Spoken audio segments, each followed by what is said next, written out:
Hey, Los Angeles. Are you looking for unique 4th of July plans for you and your friends or family? LA's greatest rivalry returns to Rose Bowl Stadium for a July 4th edition of the El Tráfico soccer matchup as the LA Galaxy return to their original home to defend their turf against LAFC. Last year, a record crowd of over 82,000 fans were on hand to witness the Galaxy victory. That's July 4th at Rose Bowl Stadium. Guaranteed fireworks both on and off the field and a celebration for all of LA. LA Galaxy versus LAFC, the Rose Bowl edition. Tickets at lagalaxy.com/tickets.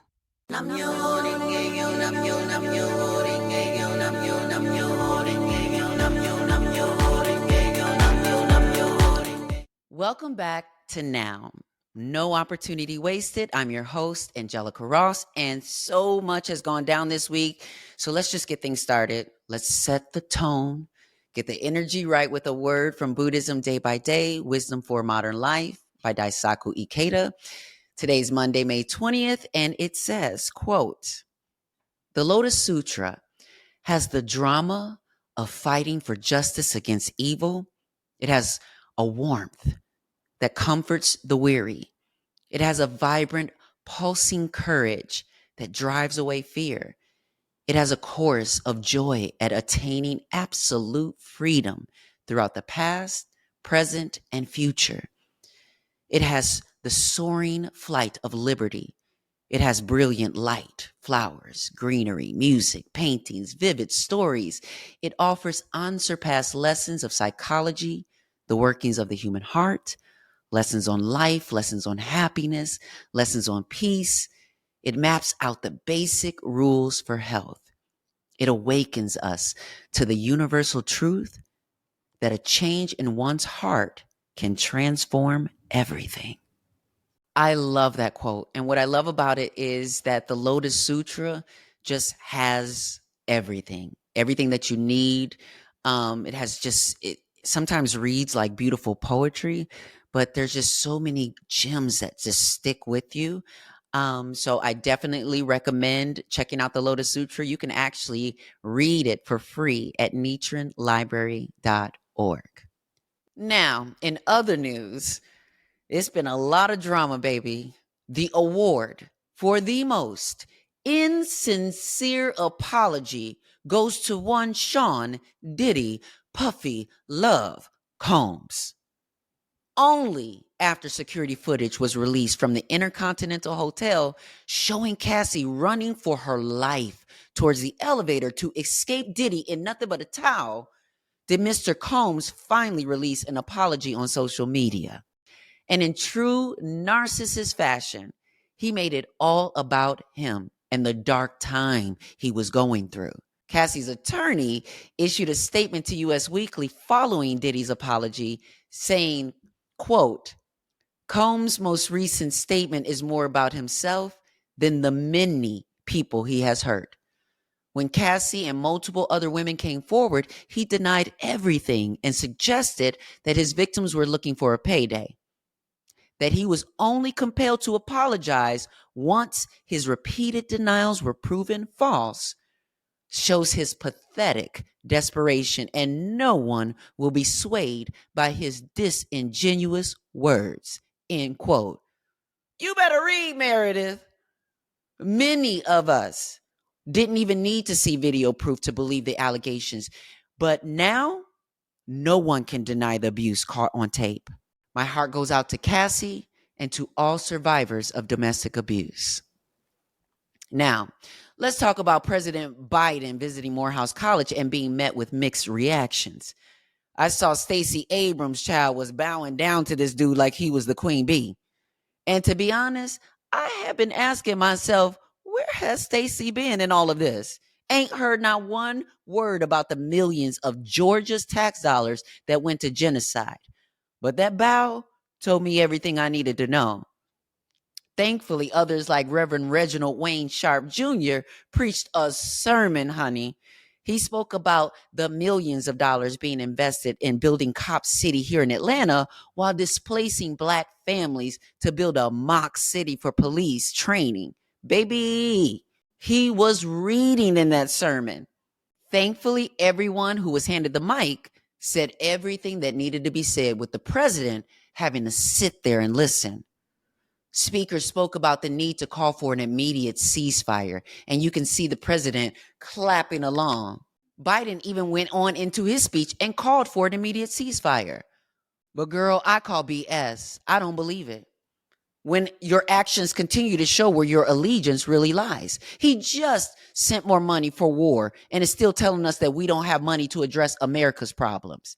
And yes, America has a problem. We need leaders who are going to invest in our future more than they're investing in Israel's genocide.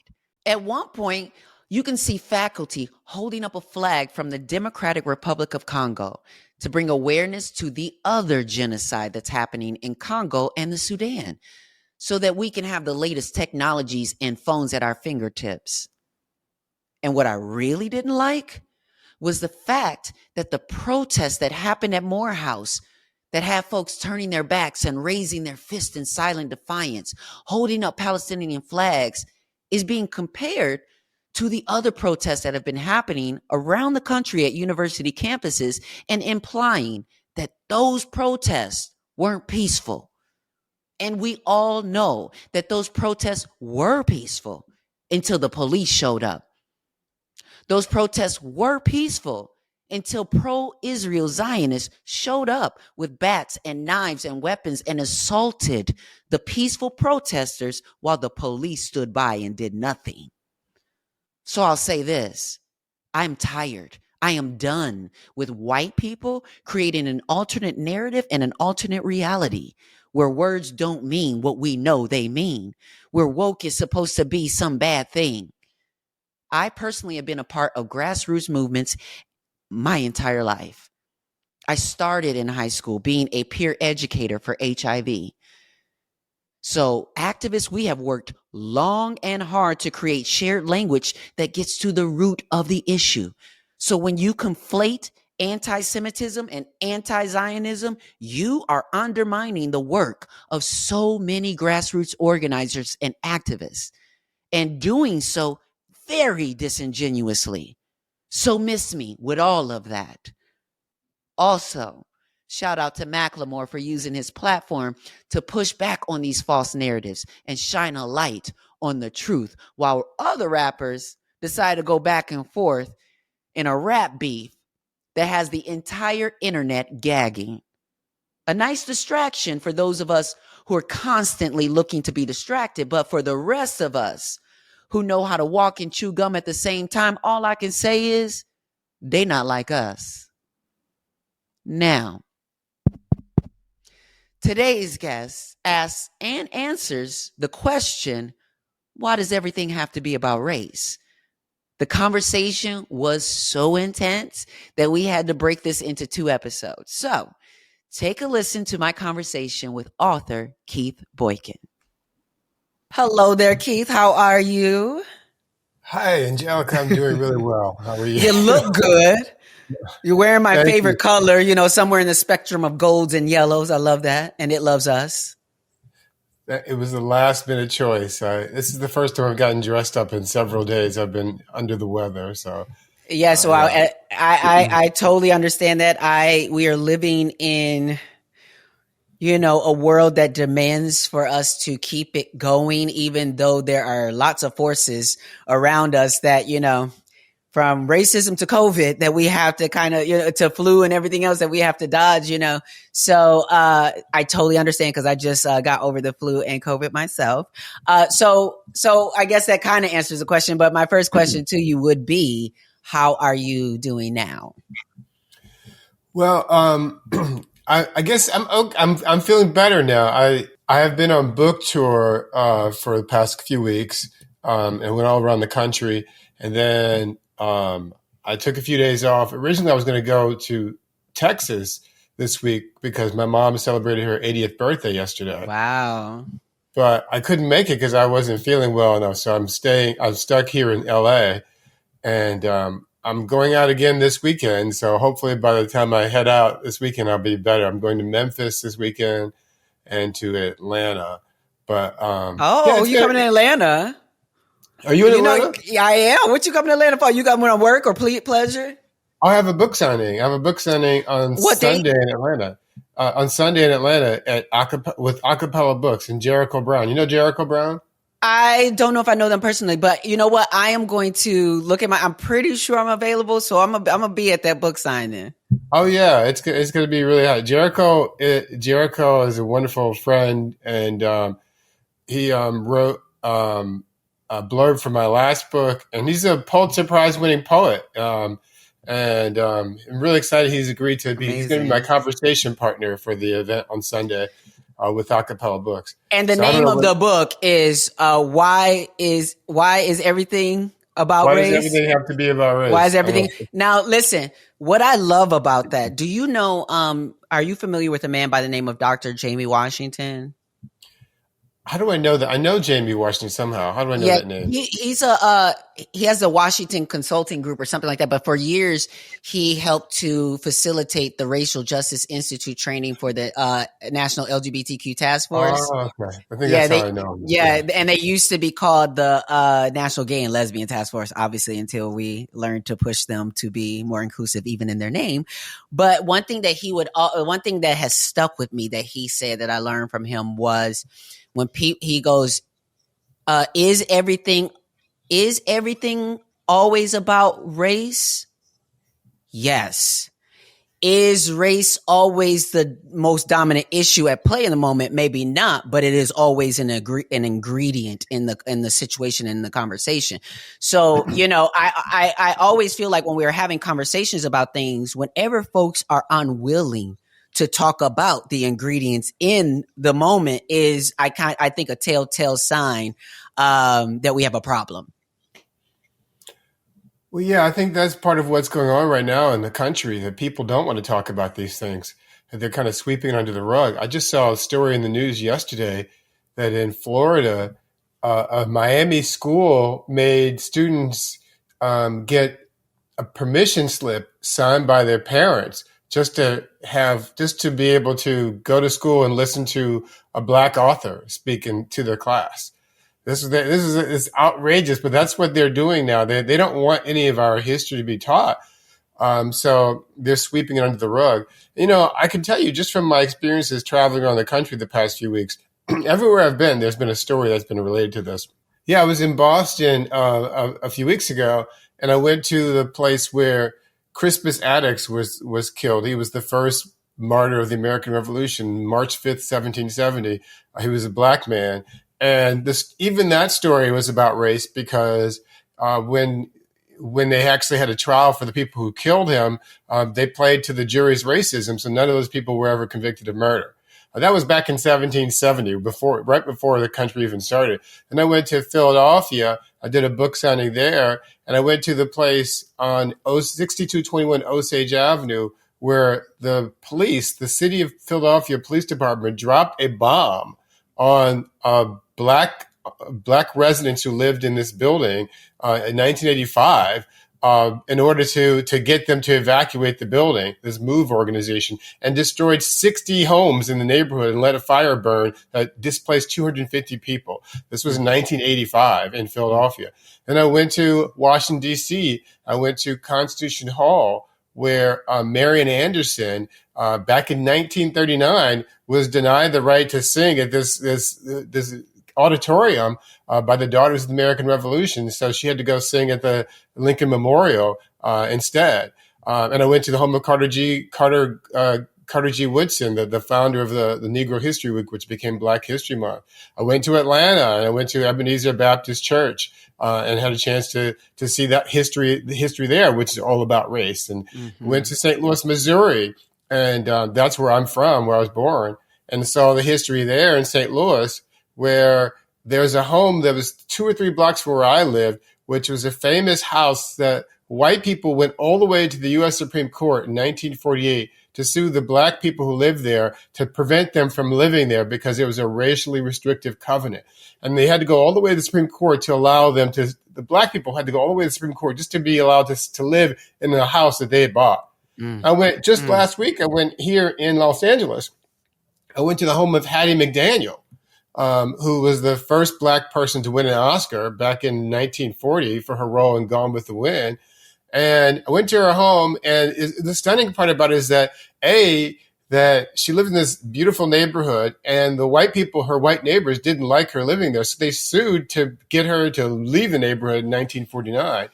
But B, even when she won the Oscar for Best Supporting Actress in the 1949 Academy Awards, she couldn't even sit with her castmate. She had to sit at the back of the room in the hotel at the Ambassador Hotel in Los Angeles, and she couldn't go to the cast party with the cast party members that night because they went to an all-white facility.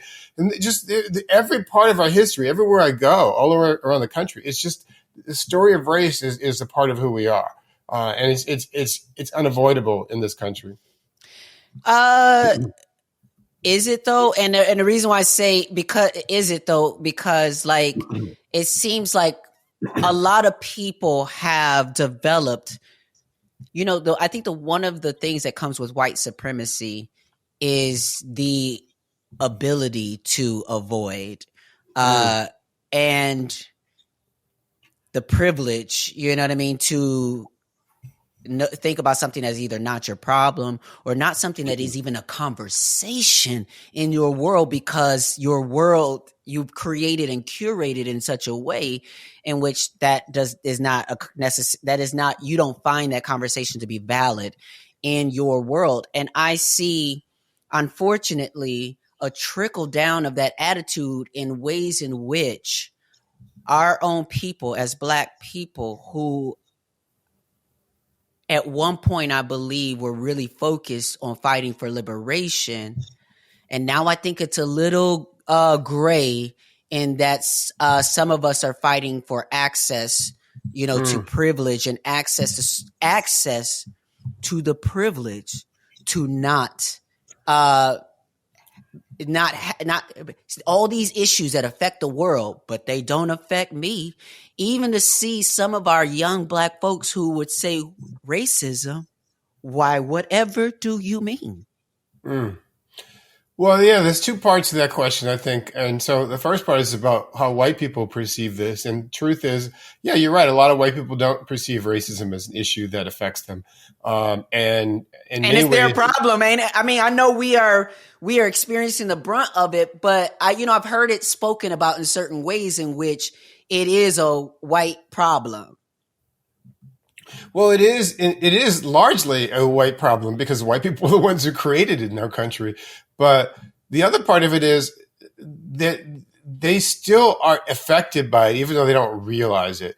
I mean, the reason why we spend billions and billions of dollars on police forces in our country is because white people are afraid of Black people. Yes. I mean, imagine if we didn't, if they didn't. If we're going to speak it plain, that's exactly it. Yes. I mean, and protecting white property. Yes. Imagine if we lived in a world where Black and white people were treated equally from the beginning, and they didn't have to be afraid of us, and they didn't have to spend billions and billions of dollars trying to lock us up in jail.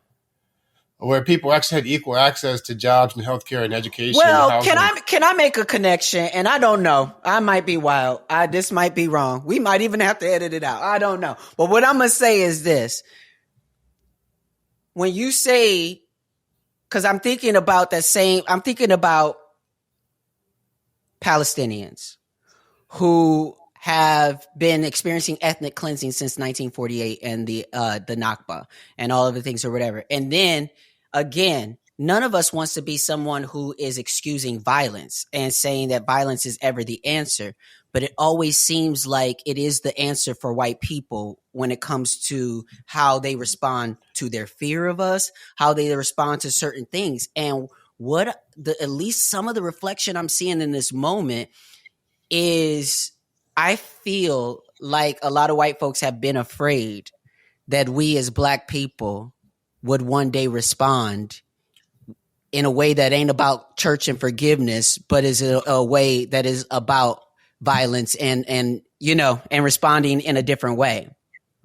Well, there's that saying, I can't remember who said it. I want to say Kimberly Latrell, who said that white people should be grateful that all Black people are looking for is equality and not revenge. And the other part, I think that some of them think that that in their hearts, Shit, if I had Yeah, went through that stuff, I'd be looking for revenge. exactly. Yeah, exactly. And and the other saying is that if you're accustomed to privilege, equality feels like oppression. So a lot of people feel like the threat of giving up that privilege is oppression to them. But we're not looking for revenge for Black people. What we are looking for is some sort of sense of equality and justice.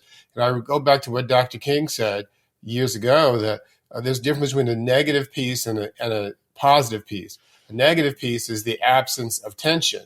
The positive peace is the presence of justice. And I think a lot of white people simply just don't want any tension. They don't want any Don't want no smoke. Right, exactly. But we as Black people want the actual positive peace. The old saying, no justice, no peace. If white people really want peace in this society, in America and throughout the world, there has to be a just world. You can't expect a peace when you are living in an equitable world where 1% of the population controls 90% of the resources. Absolutely. Or where 1% of the population is dominant politically, militarily, socially, economically, throughout the rest of the planet. That's a recipe for disaster. And we're starting to see that in so many different ways. We're seeing in the debates about immigration, foreign policy, policy here in the United States, domestic policy. It's just that you can't fight your way into peace. You were mentioning Israel and Gaza a moment ago. My saying about this is the same thing I say about Americans here. The problem is you can't fight your way to peace. You have to. The way to peace is peace. You have to approach it from a point of view of justice and peace and humility. And that doesn't mean you come in with guns blazing. It means you come in figuring out how we can make this work out. And anybody who thinks you can just fight somebody who is opposed to you and kill them, and that means that they're going to be submissive and never want to get revenge, isn't living in the planet Earth. Anytime you kill somebody, that's going to make them want to kill somebody else in return. It's going to create a cycle of revenge that never ends. There has to be adults in the room who stand up and say, "This is not the way. We need to focus on creating a just society." So everybody. Well, what I thought was pretty wild was there was a moment a while back when President Biden was asked, "Does he think that a ceasefire is possible?" And he was just like, "No, I don't think it's possible." And I just was stopped in that moment because I'm like, our leader, the leader of our country and the leader of the free, where they say the free world, does not believe that peace is possible in this moment, and also self-identifies as a Zionist. What was as a struggle for me is the gap in understanding of language, knowledge, history, terms, all of this, to the point of which, when we talk about why is everything about race, and then we get Black folks in our own space that may also start to believe that everything is not about race or that. So I see this disconnect between those of us who are in circles with the National Black Justice Coalition and, Black Movement for Lives and all these things. And we're talking movement language and we're doing all those things. And it's another in the comment section at the Shade Room and the Zeus Network and what have you. And maybe even somewhat of a younger generation that is seeing things through a different lens that white supremacy has created, the filter that they've created. How do we get our own people to see when history is being attacked in the ways that they are coming up in school and they're not getting the full story?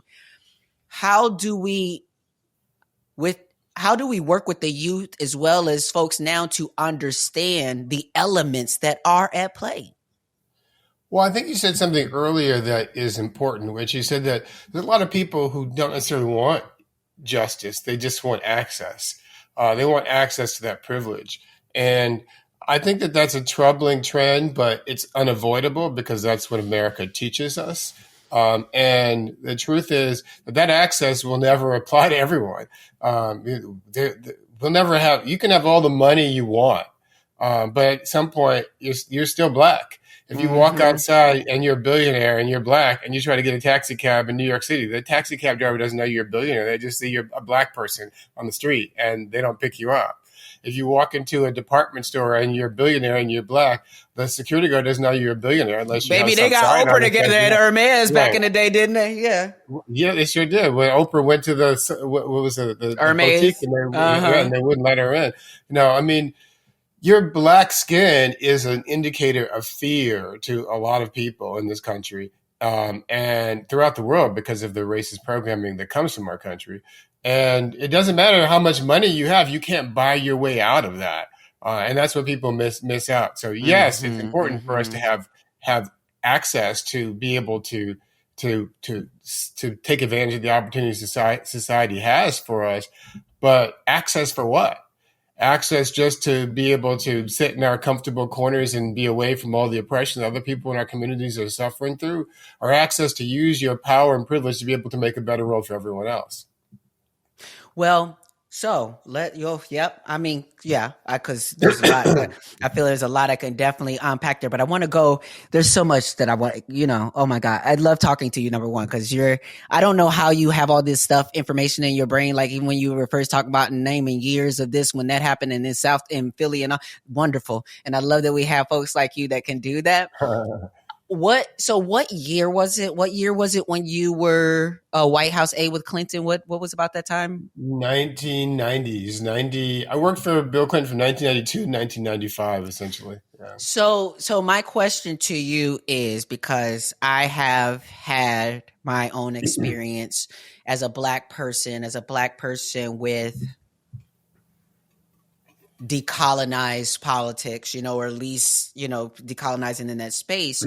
What was the transition and what were the challenges like for you going from working in the administration and the system and seeing and having a closeness to seeing how things kind of work to then transitioning into what I've been seeing from you is this sort of personal power that is outside of sort of any sort of organizational stamp of approval or what have you. And you even founded your own organization, co-founded the National Black Justice Coalition. So what was happening with you in that transition from being so close to power, to that kind of power, and then walking into your own? Well, I think I've always, not always, but for a long time, I've been close to or had access to power, but I've never felt like I was a part of that group. I went to 3 different high schools, but the last high school I went to in Clearwater, Florida, it was an upper middle class community, and it was mostly white school, and there were a lot of rich people in that school.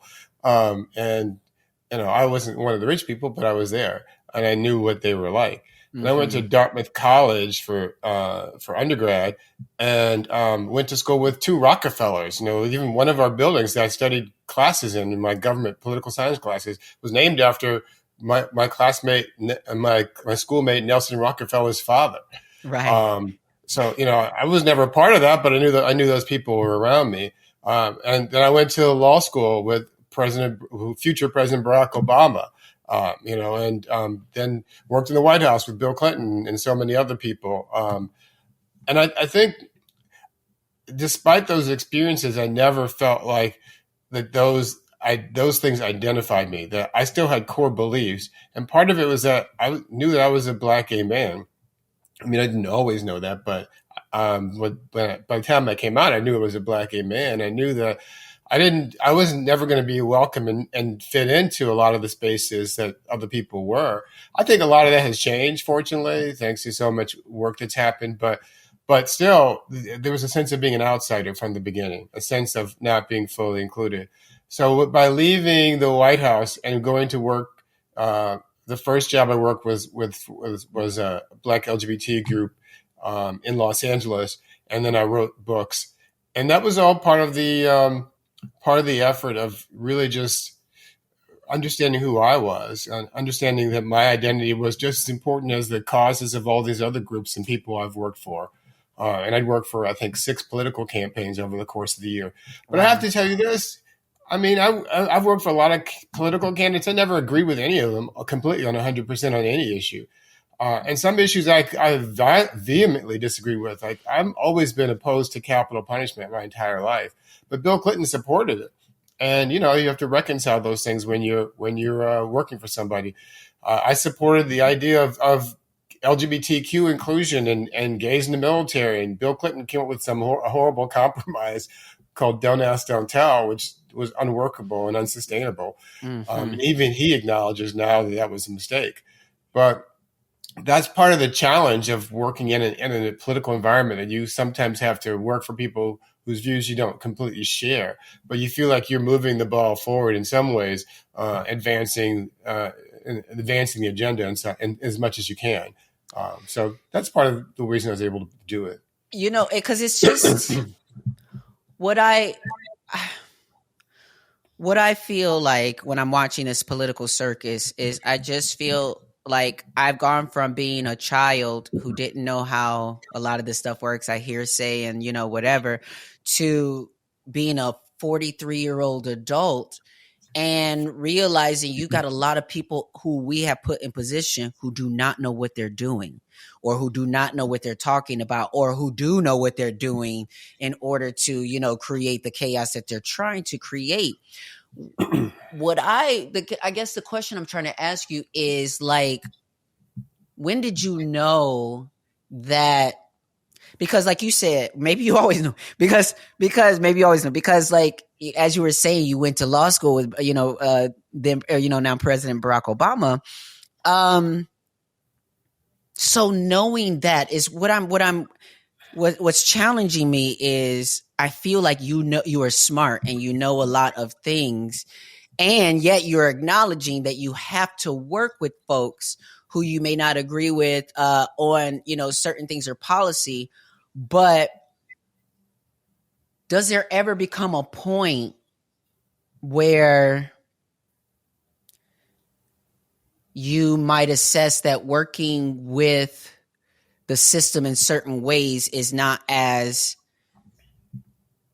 anything as maybe doing things the way? Because I see right now, like, you're building such a authority outside of the system. We see you all the time, you know, being called on commentary on various issues on CNN and MSNBC and all of these different things.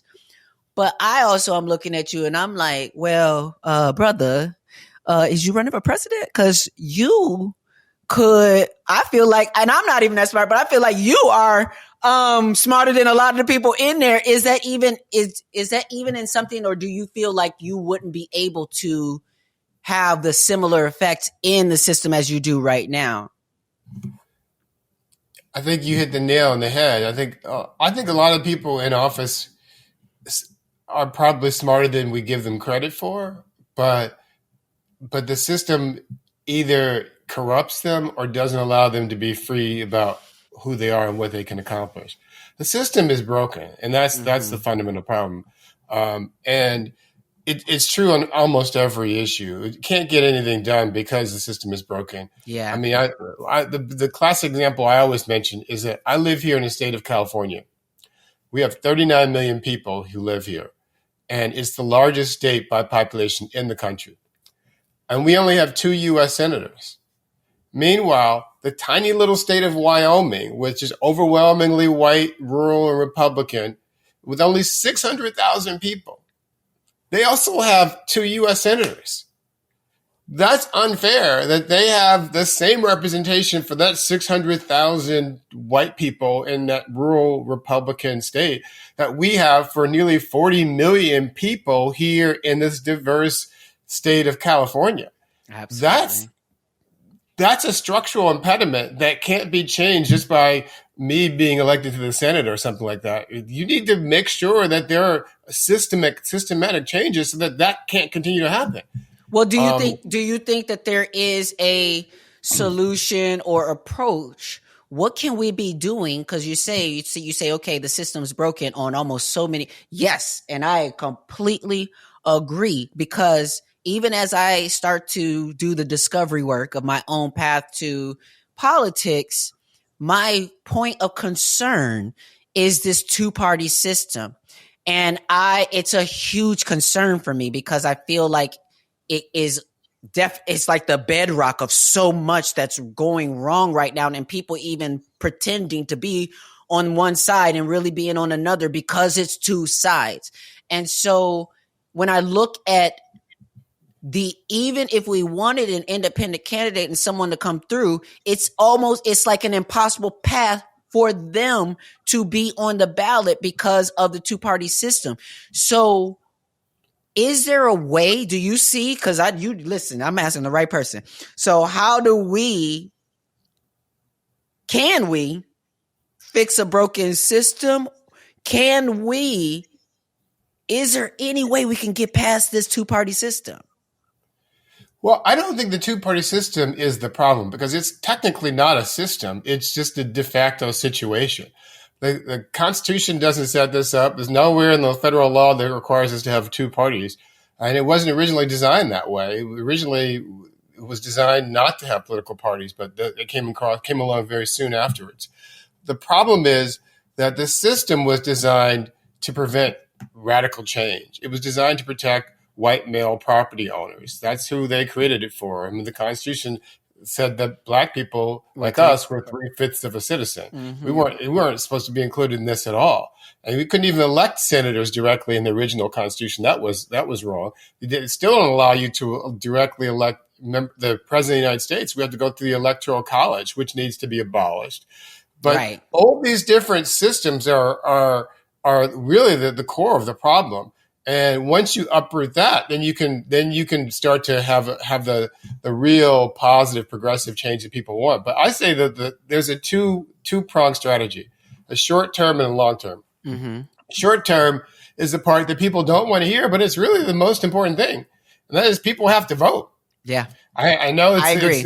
I agree. It's the most boring thing in the world. Oh, it's voting. That's my grandmother did this and my great. But you know what? That's how people get in power.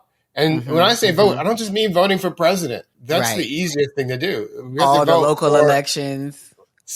State senator, state representative, judge, school board, city council, mayor, governor, all those things. Those are the people who have far more impact on your life than what the president of the United States does. Mm-hmm. And once you start voting for people who you actually believe in at the local level, then you can create the infrastructure. We can have a party that can run, a third party or fourth party or fifth party that can run and win. But if you vote for a third party candidate for president, I mean, you're welcome to do that, but that person will never be able – first of all, there's virtually no chance that person will be able to be elected because the ballot restriction laws. That's what I mean, yes. It's hard to get on the ballot in all those states. But secondly, even if they were somehow elected, it would be impossible for that person to get anything done because they still have to get it through a Congress, which is filled up with people from the two major political parties, both the House and the Senate. And then they'd have to get it approved by the judges who are appointed mostly by the people from those two political parties.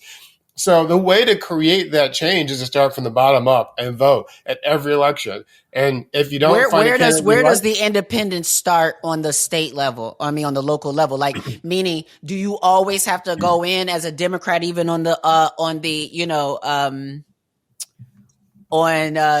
state senators, House representatives, what have you?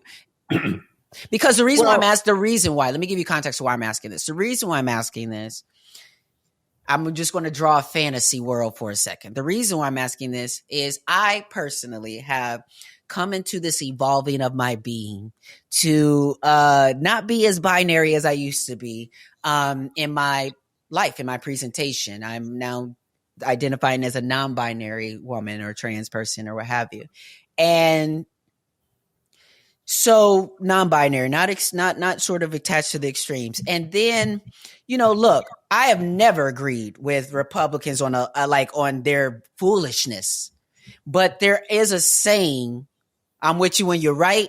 Now, I don't know when that has ever been, but what I'm saying is in essence and in theory, when you got someone who like me, who's a Black trans person and all their life grew up under the oppression of this system and all the things, for me personally, I would never co-sign foolishness from the right, but I also wouldn't co-sign foolishness from the left. Do you understand what I'm saying? In the means of I'm with the left. I'm actually democratic in nature.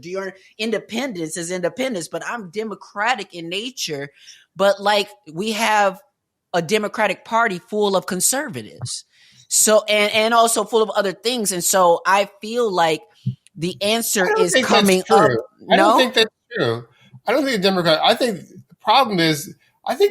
Honestly, I think the Democratic Party has changed a lot in my lifetime. I think the Democratic Party has become much more progressive. But the problem is that's not all the party. But it only takes a few Right. people to stop things. Go back to Right. the minimum wage bill a few years ago. They had a bill to raise the minimum wage, and two people essentially killed it. One was Joe Manchin, the senator from West Virginia, and the other was Kirsten Sinema, the senator Who was the from Arizona. Democrat? Right. Right, they're both Democrats. But Kirsten Sinema famously walked onto the Senate floor with her little skirt on. She did a little thumbs down, cutesy little twirl, like she was so happy to kill the minimum wage. I was like, why the hell are you a Democrat? This has been the core of the Democratic Party philosophy going back since the New Deal when Franklin Roosevelt was president. And Raising the HRC minimum backed wage. her. Huh? I'm saying, and also folks like HRC, you know what I'm saying, we're backing her as a because she's bisexual. But just because she's bisexual, it'd be your own people sometimes. Sometimes it'd be your own. Just because, sometimes we learn the hard way. Just because somebody is LGBTQIA or just because they're African American or person of color doesn't mean they're going to be supportive of the agenda of the people within those communities. And for her to be the deciding vote. But there is no squad. I think about the squad like AOC and Ilhan Omar and Rashida Tlaib and Ayanna Pressley. There is no squad in the Republican Party. Those are some of the most progressive people in politics. And those people there's no squad because I feel like. No, I mean, there's a squad of progressive people. There's none of that in the Republican Party. No. Zero. None of that. But there are people like that in the Democratic Party, and they do have a voice. There's no Bernie Sanders in the Republican Party. All the people there are people in the Democratic Party who do support a lot of the issues that I agree with. It's just that they're not the only people in the Democratic Party. There was just a big election yesterday. I don't know when this is going to air, but it was just yesterday when Democrat Tom Suozzi won election for George Santos's old seat. Yeah. He beat a Republican candidate. But Tom Suozzi's pretty much a conservative Democrat. But they ran a conservative Democrat because they felt that was the only way they could win in that suburban white district. It's problematic because in some areas you have to have these conservative white Democrats, but in other areas you don't. And we really have to get to the point, I think, where we continue to push for larger policies. But the other thing I was trying to mention too, the second part, the short-term strategy was voting. The long-term strategy is we have to dismantle the whole system. Right. And that's it. While we're voting, while we're doing these daily steps along the way, we have to be focused on a larger goal. I personally have very radical ideas about what we should do to dismantle the whole system. And, I don't think that they're things that people normally talk about, but I think we should eliminate the Electoral College, completely abolish it, so we have direct elections of the president. I think we should abolish the United States Senate entirely because it's underrepresented for the reasons I told you before. Mm-hmm. I think we should eliminate gerrymandering in congressional districts in the House. We should also eliminate life tenure for judges who are appointed. Absolutely. There should be term limits for judges. Absolutely. And I think we need to have a constitutional convention to rewrite the Constitution because there's so many, and this is something a lot of people, even people on the left, are scared of doing because they're afraid it's going to open up a can of worms. I have to admit. Yeah, I would.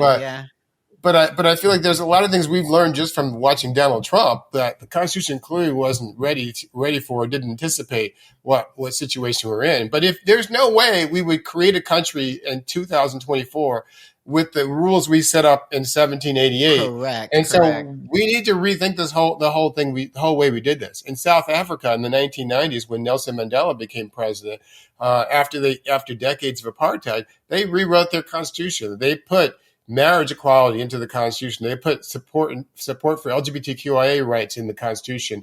They put environmental rights in the Constitution. They Wow. wrote a Constitution for the modern era, Yeah, not a absolutely. Constitution for the 18th century, which is what we're governed Would by. you say that I think a lot of America's problem is nostalgia, is holding on to Oh things God, that yeah. no longer work for us. You know, I also feel like when you talk about dismantling systems, I'm definitely on the same page. My challenge is, how do you dismantle these systems that don't want to be dismantled? Meaning no one's whiteness is never giving up power. Just, hey, here you go. And even these strong institutions who have been the most reluctant to change, they say will be the hardest to fall. One of those I feel like that has been falling is the sort of Christian hierarchy, because it's now placed is putting its force and energy through a certain place, and not in the ways in which, because so many people have been exiting the church in ways where they aren't speaking to the modern society. Because what I know about a system is that obviously it's not just the white people and white supremacists and folks like that who are keeping that system working. And the fact is that there are certain people who are benefiting from the system and therefore are not going to be involved with completely dismantling it. And you have this world in which, I think about Angel from Pose, played by India Moore. And there was a scene between her and Pray Tell, and Pray Tell's telling them, like, y'all gotta get serious and want to go protest. Our lives are on the line and certain things are happening. And she goes, I have a modeling gig and blah, blah, blah. Well, that's not important. She's like, well, wait, what? Am I not supposed to? We all running from the same boogeyman. Am I not supposed to ever stop on the way and enjoy something for myself? And I think about what it means to stop and smell the roses. I think about what it means to enjoy what there is to enjoy. But when we in Buddhism, we have this saying, enjoy what there is to enjoy, suffer what there is to suffer, but never stop chanting Nam Myoho Renge Kyo or whatever. But basically just in the meaning of saying, there's a time for all things in this. And I think that right now, and it feels like we're in a culture that only wants to enjoy the good vibes. Well, Frederick Douglass said, power concedes nothing without a struggle, without a demand. And so we have to demand what we want. It's not going to happen because people are going to voluntarily give it to us. And Audre Lorde said, the master's tools will never dismantle the master's house. Mm-hmm. Which means that we have to be creative about the way we choose to go about that. Part of the reason why I wrote my book, Why Does Everything Have to Be About Race, is because I wanted to provide tools for people to help dismantle that.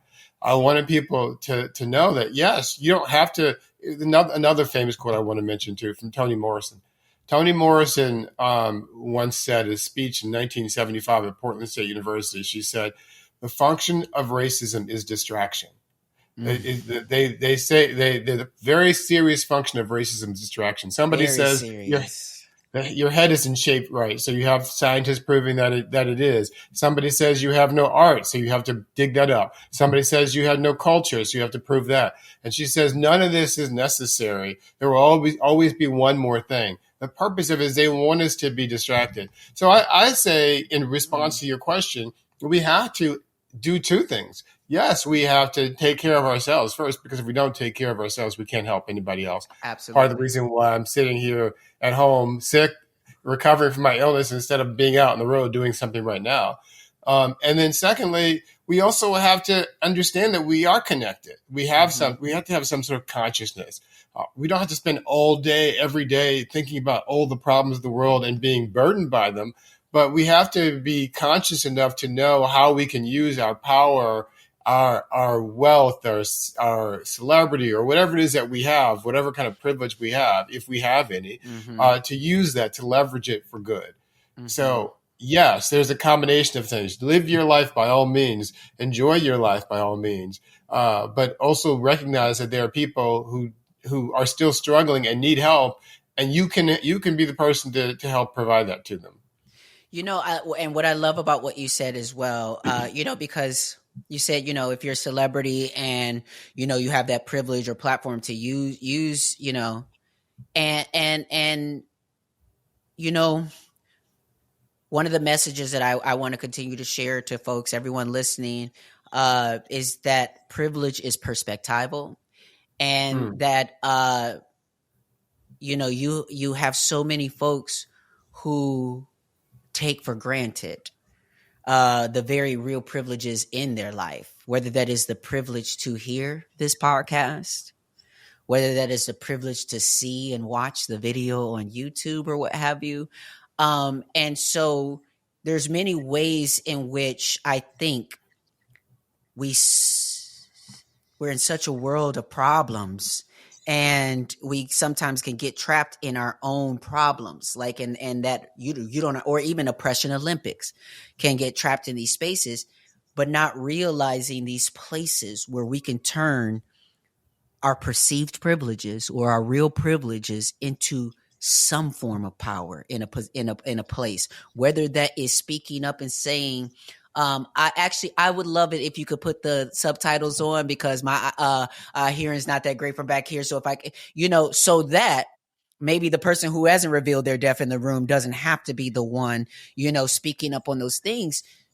I don't think that we understand. And this is where I feel so much synergy around, is I feel this gaslighting energy around the term "we the people." And I feel that it's been this cliched thing that has, so much of our power has been co-opted to cliches in a space that we talk about the thing, but we aren't about the thing and don't have the real faith in it. You got people who follow a faith and can repeat like parrots some powerful phrase, but not actually feel it as they're speaking it. And so I think right now, what I feel is part of the solution is us awakening to the power of the people and actually invoking that power and not being afraid to evoke it. But I feel like right now we're lifting the carpet up right now and seeing there's some fear here of evoking power, and there's rightful fear because your livelihood and job might be in threat. But realizing I think that we're in a system right now that seems to have so much control and power over our lives that is very real. It's political, it's policy, it's written in structure. But I'm coming from now a spiritual place and saying, no opportunity wasted, and saying I believe in a space of awakening from the people to realize that these structures are not more powerful than our will to change them. I think that's right, Angelica. First of all, privilege is perspectival. I hadn't heard it phrased that way, but I like that. I always say that privilege is relative because every person has some sort of privilege over someone else, even though we may not realize it. I like the example you mentioned about people who are deaf, because my brother is deaf, and I understand how that affects him and his life.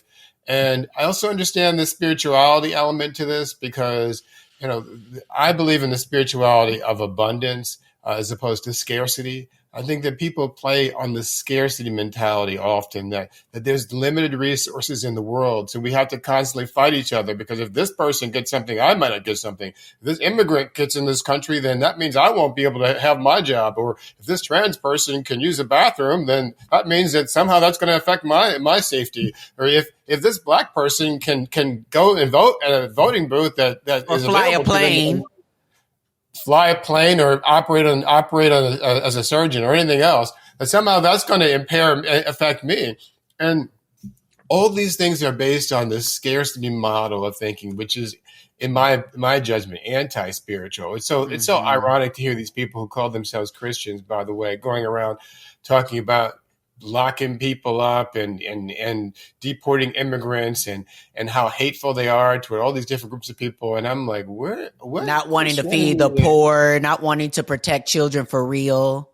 Like, what form of Christianity? But these are the same people who use if they're not the same people, they're descendants of the same people who use Christianity to justify slavery and segregation for hundreds of years too. So, it's scary how people can subvert their religious beliefs to use to oppress other people. But I believe in using my voice, my power to the extent that I can, whatever privilege I have, to try to help people and try to encourage other people to do the same with their lives. And part of that is just letting people realize that they do have some form of power that they can use. Sometimes we don't even recognize that we have power. Sometimes it's just being able to communicate to somebody in your own sphere. That's sometimes the most important thing to do. You don't necessarily have to speak to 10,000 people on a stage at a rally, but just be able to talk to the 10 people talk to your friends and your family members, and have an impact on them and be a positive force in their lives. That's a way we can take our power and use it to continue to multiply to affect many, many, many, many other people. Wow. Thank you again, Keith Boykin, for writing such a powerful book, a much needed book. And I need y'all to stay tuned for part 2 next week. Also, I'm launching the Winner's Circle this week. I want all of our listeners to know that they are all winners. And I want to help us focus on the wins, big and small. So go to win.missross.com to find out more information. But before we go, I just want to drop another Buddhist breadcrumb. And I want to talk about the 10 worlds and the world of humanity. In Sanskrit, the word for human being is manusha, meaning thinking being or one who thinks.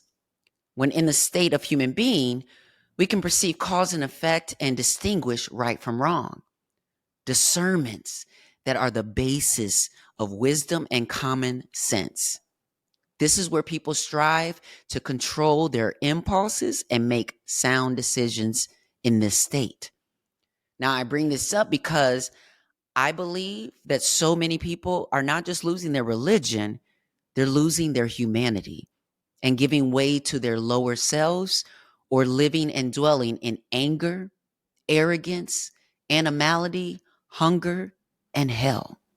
In Living Buddhism this month, it says, quote, acting solely out of self-interest and self-preservation are hallmarks of the lower worlds.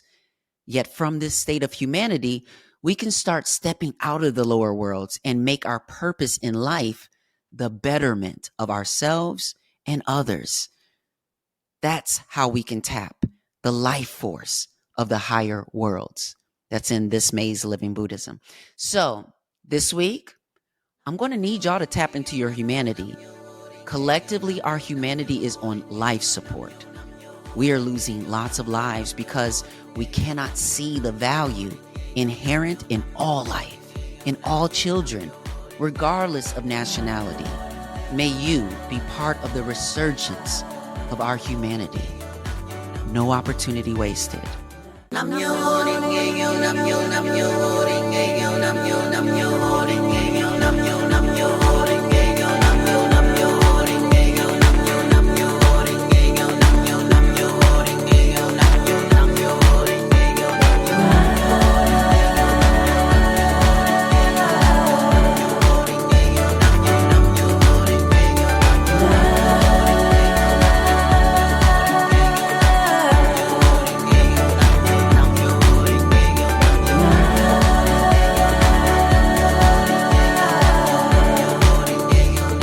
Calling all coffee drinkers. If you've been trying to enhance your daily coffee routine, then Quest has got your back with their brand new iced coffees. Now available in 2 delightfully delicious flavors that'll be sure to add an extra pep in your step. Vanilla latte and mocha latte. Quest has been on a mission to help fuel you with protein-forward foods you'll love. Each bottle of Quest iced coffee is packed with 200 milligrams of caffeine, the same amount as 2 cups of regular coffee, plus 10 grams of protein per serving to help you supercharge your day. And did I mention that they only contain 1 gram of sugar? It might just be time to cheat on your iced coffee with iced coffee. Find Quest iced coffees on Amazon.com/Quest Nutrition. That's Amazon.com/Quest Nutrition.